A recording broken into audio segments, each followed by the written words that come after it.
Nagbigay ng pahayag si Pangulong Bongbong Marcos ngayong umaga kaugnay sa ilang issue kabilang ang resignation ni Vice President Sara Duterte bilang Education Secretary. May ulat on the spot si JP Soriano. JP? At Rafi, mga kapuso, sa pagdalo nga ng Pangulo sa isang event ng DOLE ay nagsalita sa kauna-unahang pagkakataon si Pangulong Bongbong Marcos kaugnay sa resignation ni VP Sara Duterte bilang DepEd Secretary at narito po ang bahagi ng kanyang pahayag.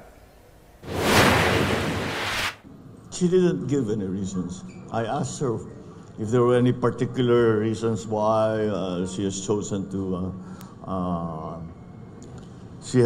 to resign from the Department of Education and from the NTF-ELCAC.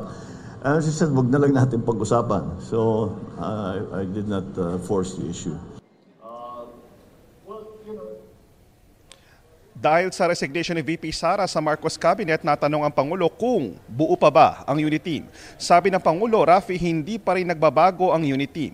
Paliwanag niya, hindi naman naging parte ng unit team ang PDP o Partidong Demokratikong Pilipino ni dating Pangulong Rodrigo Duterte, ama ng kasalukuyang Vice Presidente.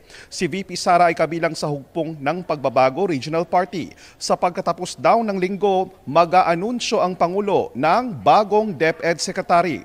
Kaugnay naman sa issue ng insidente sa Ayungin Shoal nitong June 17. Sinabi ng Pangulo na tila hindi na sasapat lang ang pagpapasomon o pagpapatawag sa Chinese ambassador at paghahain ng diplomatic protest. At sabi ng Pangulo, we have to do more na raw. Pero di pa idinitalye ng Pangulo kung ano ang more na ito.